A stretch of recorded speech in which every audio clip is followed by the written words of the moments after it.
class. My name is Ron Martin. I'm a student at Troy University. I'm a social science major with a leadership and concentration. I also have a business administration minor.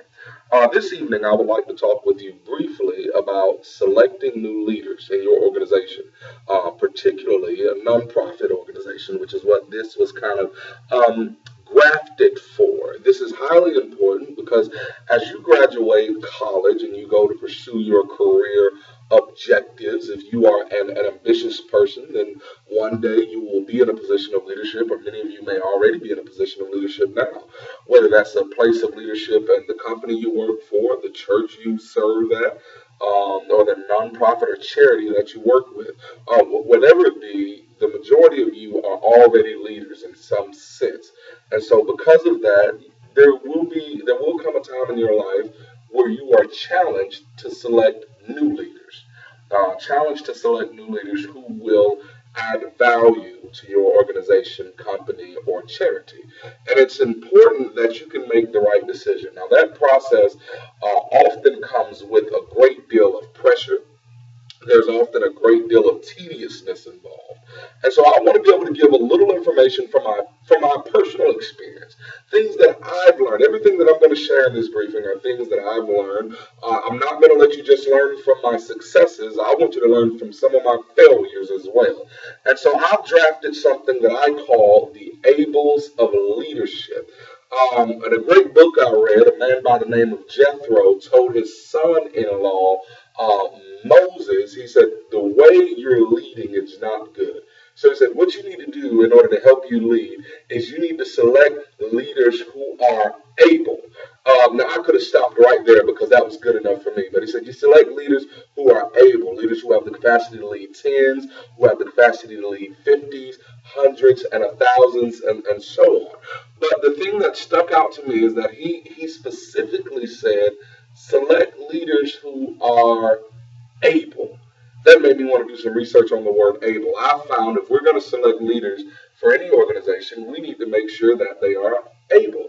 As a matter of fact, when you're getting ready to select a new leader or hire anyone, the first question or the major question that is on your mind, that is weighing on your shoulders, is the person that I'm getting ready to hire, is the person that is sitting across from me, are they able? So I've brought to you this evening a few ables that I want to break down. We're going to deal with the availability. We're going to deal with their capability. And we also want to close with their teachability. All three of these things are highly important. So let's deal with it. First question that you really want to consider is this person available? Are you available? Are you mentally available? Are you emotionally available? Where are you when you're at work? Are you here? Are you present? Are you here? Or is there something going on in your life that may be keeping you from bringing your best to work? This is very serious and it's very important, often overlooked. So are you able to be available?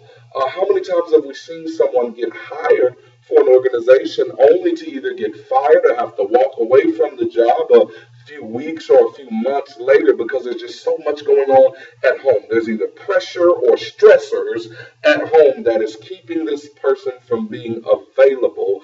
And when you are a leader, I just don't need your body at work. I just don't want your skills, but I need your mind. I need to know that you are present. I need to know that you are here. Otherwise, you'll start missing small stuff. You start skipping over small stuff. So this is important. And then there is, are you physically available? Yes. Thankfully, now HR departments have caught on to this. And so now they're on most applications. This has happened over the past 5 to 10 years. Most applications include a question now that says, do you have reliable transportation? This is important. Why? Because when you are a leader, I need to know that not only can you get to work, but is it reliable? Can you get to work all the time? If you're a basketball player, it's not a good thing that you can shoot the basket one time. I need to know that you can put the ball in the hoop every time. So can you get here? Do you have reliable transportation? And when you are a leader, it's can you bring others with you? Because a leader without followers is just a man taking a walk. So I need to know that you can be here, and that you can bring others with you. And then the next question is, are you financially available? This is important. Just recently, I sat in an interview where they discussed the salary with me, and they asked, "Now, is this salary going to be okay with you?" Now, why would they ask if the salary is okay with me? Realistically, they're not that concerned with my budget. What they're concerned with is making sure that my financial status will not keep me from being available at work. In other words, can you live off of this? Because what we need to know is that you can live off of what we're offering you, and you're not going to have to run out to get a second job, part-time job to make ends meet. Otherwise, we're not going to have your full availability. So that's dealing with financial availability. You see how important that is. So that's availability now. Let's deal with capability. Are you capable? Do you possess character? Or can you live according to the standards of the organization? Because if you can't, you're not capable enough to be a leader. That takes personal fortitude, personal capability, and see that's something that most applications do not address. I need to know: are you capable of living the life? Are you capable of doing this? Now watch this. And are you competent? Now, this is an easy one, but are you competent? Can you do the job? This is why we have references. Because anyone can tell you anything in a job interview, but I need to know that you are competent. I need to know that your competence is verifiable. Are you competent? This is one that we hardly ever talk about or hardly ever hear about. Do you possess good chemistry? Are you easy to get along with? I've seen people who have great character, who have great competence. They're fully available, but as soon as they became a part of the organization, people stopped getting along. People stopped talking to each other. Cliques started to form. Why did that happen? Because you had a person, an otherwise great person who had everything else that they needed, but they just didn't have good chemistry. And when they don't have good chemistry, then really they're not capable of being a leader, because chemistry is important. And how about this one, culture? Do you fit the culture of this organization? Whether that culture be live and loud, whether that culture be relational or standoffish, whatever the culture of your organization is, if your culture is customers first, can you fit that culture? Can you fit the demand of the culture? Maybe we work fast in this office. I know in the organization I work for, we're very fast-paced.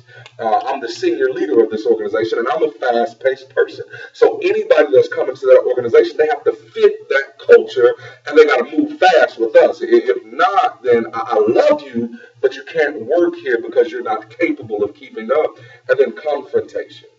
Can you handle healthy confrontation? It's impossible to be a leader and not be faced with some type of confrontation. And that's not just from the outside, but that's from other leaders, other teammates. That's healthy. I didn't know that you can deal with that. So we talked about availability. We talked about capability. Okay, now, are you teachable? Are you teachable? Can you learn? Are you open to new learning experiences? Because you may have learned a great deal from your past. The leader you're looking at, they have a 4-year degree. They've done some graduate work. They got some great certifications, but all of that information is past experience. I need to know that you're not a slave to your past learning experiences. Don't just show me what you have learned. Show me that you're still able to learn. Show me that you are still teachable. I believe nobody really likes a know-it-all, and know-it-alls don't get that successful. So I need someone who is still able to learn. Why? Because this organization may bring different experiences, and it may require new skills, new things to learn. My card can get me to Washington, D.C., but it cannot get me to China. There's nothing wrong with my car. It's a good car. It's just the wrong vehicle. And so a lot of times that's the same way with learning. You may have learned some great things, but those things are capable of being the wrong vehicle. So that is so important. So let's recap briefly. Are you available? Are you capable? And are you teachable? These are the questions you want to ask when selecting new leaders. I hope you've learned something from this briefing on this evening. Good night.